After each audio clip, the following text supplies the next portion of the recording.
We start standard 7 chapter number 8 static electricity. कल हमने पढ़ा था इलेक्ट्रिक चार्ज के बारे में, कैसे positive ion negative ion neutral होते हैं और किस तरह से वो इलेक्ट्रिक चार्ज होते हैं। आज हम फ्रिक्शनल इलेक्ट्रिसिटी के बारे में पढ़ रहे हैं। Do you know about 2500 years ago Greek scientist named Thales found that features are attracted towards a rod of yellow colored amber which had been rubbed against at a woolen cloth। 25 year पहले Greek scientist थे thallus, जिन्होंने ये found किया था कि किस तरह feather या रेड येलो कलर का जो एम्बर रहता है उसको वूलन क्लॉथ में जब रब करते हैं वो किसी चीज़ को कैसे अट्रैक्ट करता है। Amber is called electron. Amber को क्या बोला जाता है? Electron in the Greek language. Therefore this property of a amber और a electron is attracting thing was name electricity.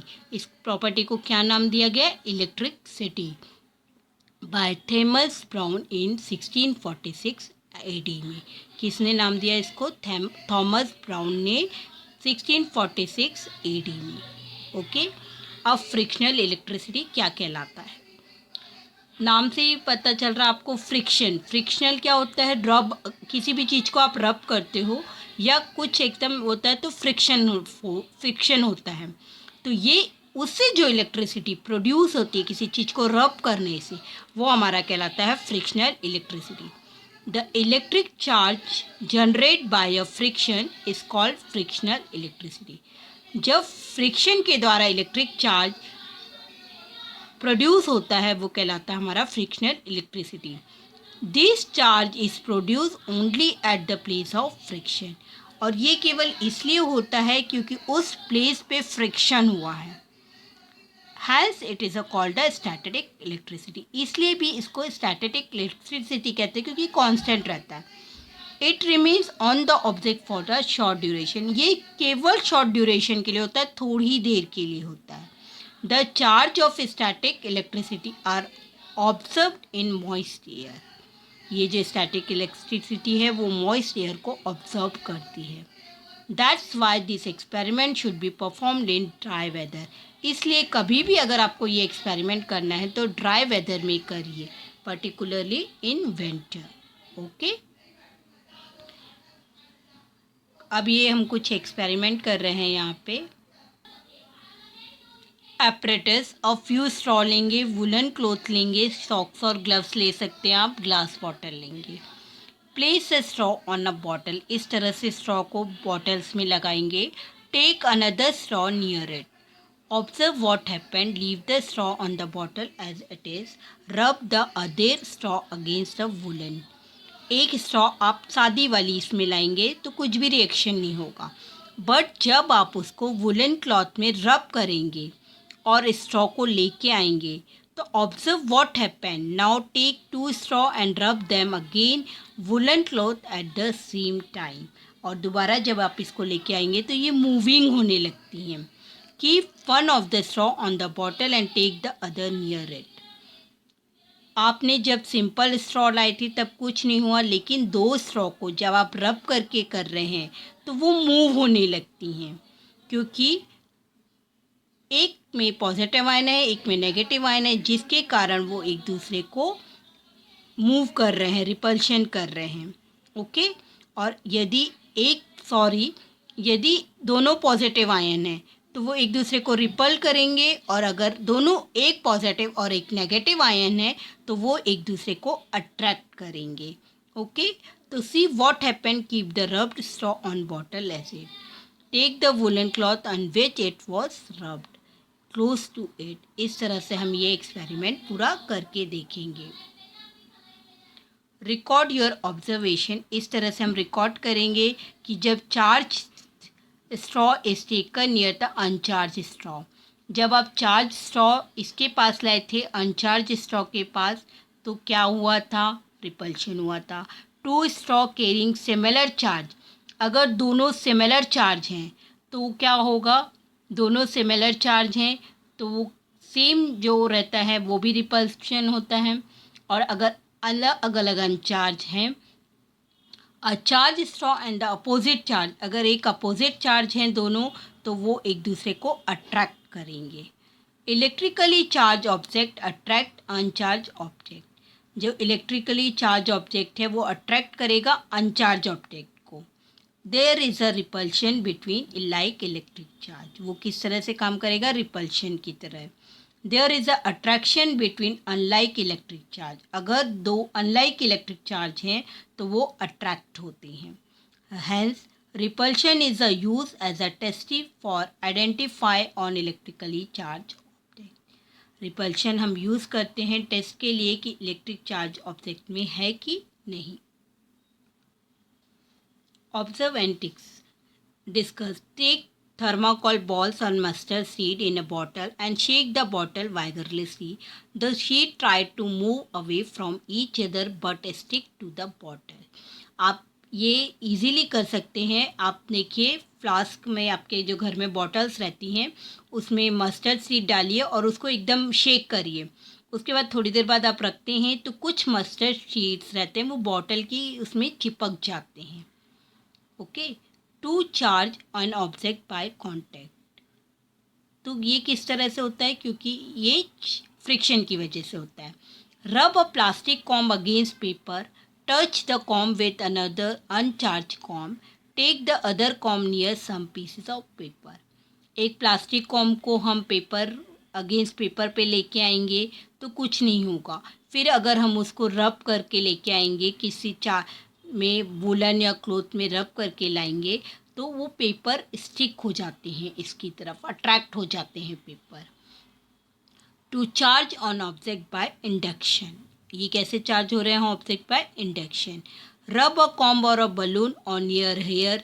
ये आप बलून के साथ भी कर सकते हैं। जब आप बलून के साथ करेंगे तो भी बलून में भी वो स्टिक हो जाते हैं। यहाँ पे आपको एक टैप का दिया है कि किस तरह से, देखिए एक जब हम टैप चालू करते तो पानी निकलता है। एक कॉम्ब लेंगे हम, तो जो कॉम्ब है आप जैसे चार्ज वाली कॉम्ब इसके पास में लेके आएंगे तो ये जो हमारा वाटर यहाँ पे गिर रहा है वो इसकी तरफ अट्रैक्ट होने लगता है। किसकी तरफ? कॉम्ब की तरफ। When the charged comb is brought close to the flowing water, water gets attracted, repelled, remains it was। ये water इसकी तरफ attract होने लगता है। When the charged comb is taken away from the flowing water, it gets attract as it was, repelled, remains as it was initially। आप देखते हैं जब चार्ज कॉम हम लेके आ रहे हैं इसके पास तो ये पानी की खींच रहा है और जैसे हम इसको अलग कर देंगे, दूर ले जाएंगे तो ये पानी सीधा सिंपल बहन मतलब जाने लगता है और वो इसकी तरफ अट्रैक्ट होने लगता है। Okay.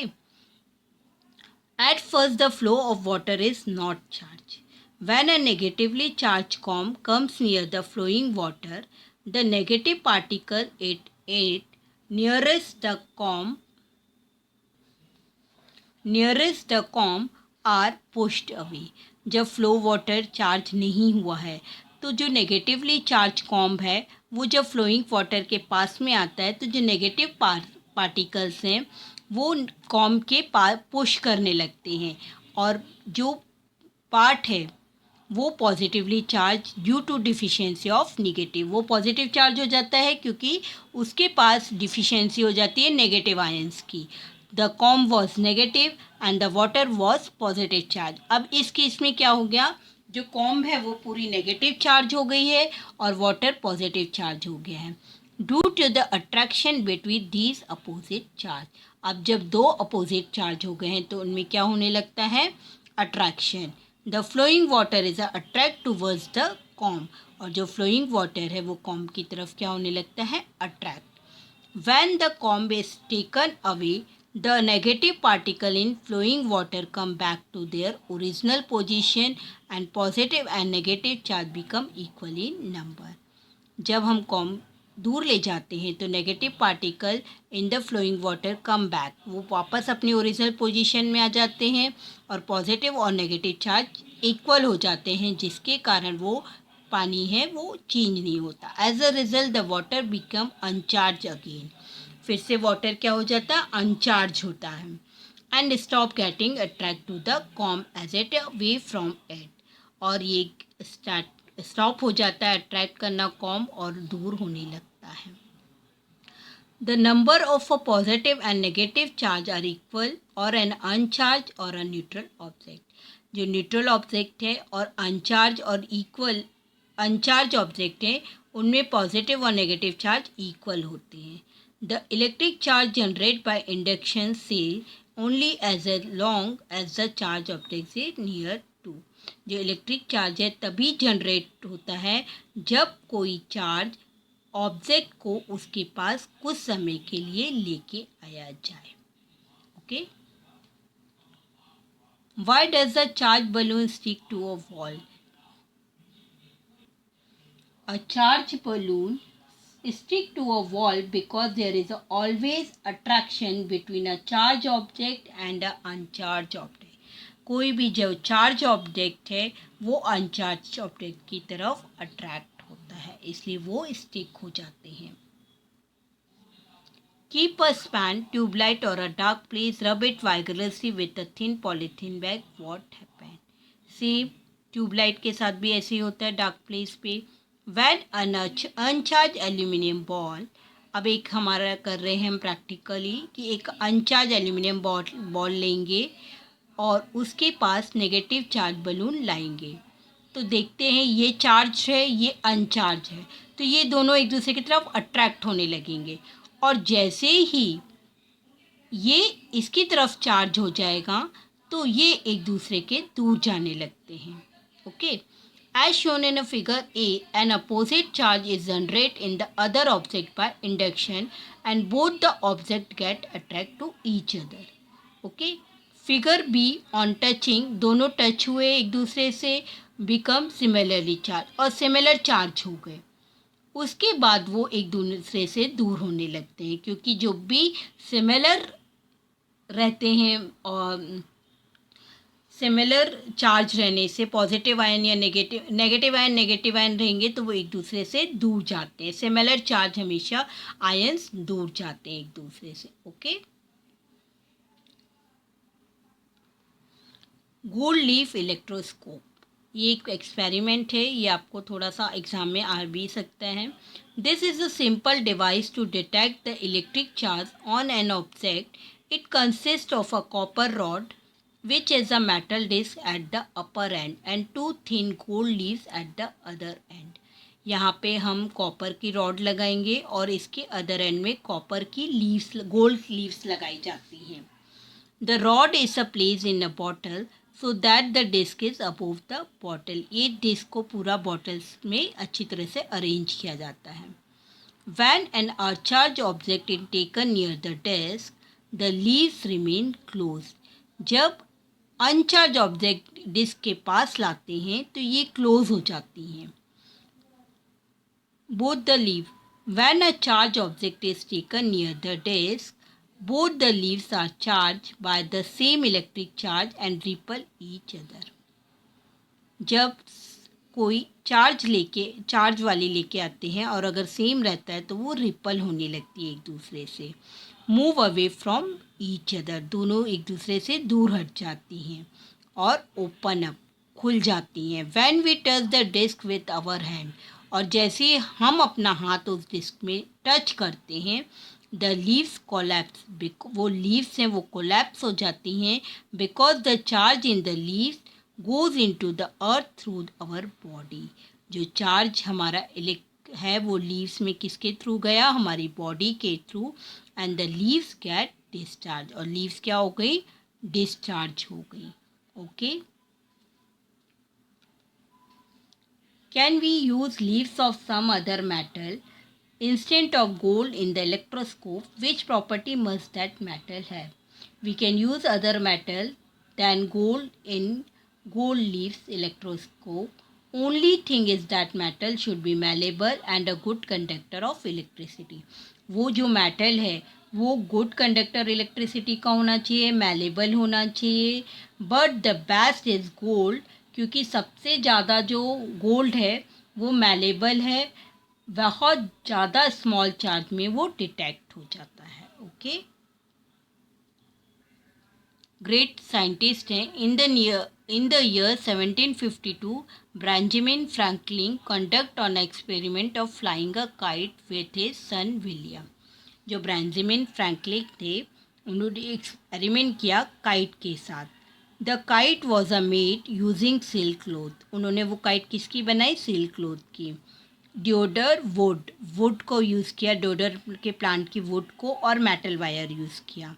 The metal wire was join in such a way that its one end was at the top of the kite and the other end was joined to the strings of the kite. उन्होंने क्या किया, ये जो metal wire थी उसको kite के top पे join किया और जो दूसरा एंड था वो उसकी स्ट्रिंग पे ज्वाइन किया. There was a lightning in the sky on the day. और जिस दिन लाइटनिंग हुई स्काई में, पता है आपको लाइटनिंग होती है स्काई में, तो दे फ्लू द काइट. उन्होंने काइट को उड़ाया. When the metal wire touched the cloud, जब वो मेटल वायर क्लाउड को टच हुई, the electric charge got transferred from the cloud to kite. तो जो क्लाउड में इलेक्ट्रिक चार्ज था वो ट्रांसफ़र हुआ क्लाउड के थ्रू काइट में. Then the loose string, जो लूज स्ट्रिंग थी, of the kite become taut and the electric charge reached the earth through the string. जो लूज स्ट्रिंग थी वो बहुत टाइट हो गई और इलेक्ट्रिक चार्ज किसके हुआ? अर्थ में आया थ्रू द स्ट्रिंग के थ्रू. A spark was seen where the string touch the earth. और जैसे ही वो स्ट्रिंग टच हुई अर्थ में एक स्पार्किंग हुई. Thus he showed that lightning is a form of electric charge. ये चीज़ ही शो करता है कि जो लाइटनिंग है वो एक इलेक्ट्रिक चार्ज का फॉर्म है. ये अच्छा एक एक्सपेरिमेंट है बट आप का मत, सिर्फ आपको समझाने के लिए है कि किस तरह से काइट के थ्रू, डोडर वुड और मेटल वायर के थ्रू उन्होंने ये प्रूव किया कि जो लाइटनिंग है वो भी एक इलेक्ट्रिक चार्ज का फॉर्म है. यहाँ पे हम लेक्चर ख़त्म करते हैं. नेक्स्ट लेक्चर में हम आगे का कंटिन्यू करेंगे. Thank you.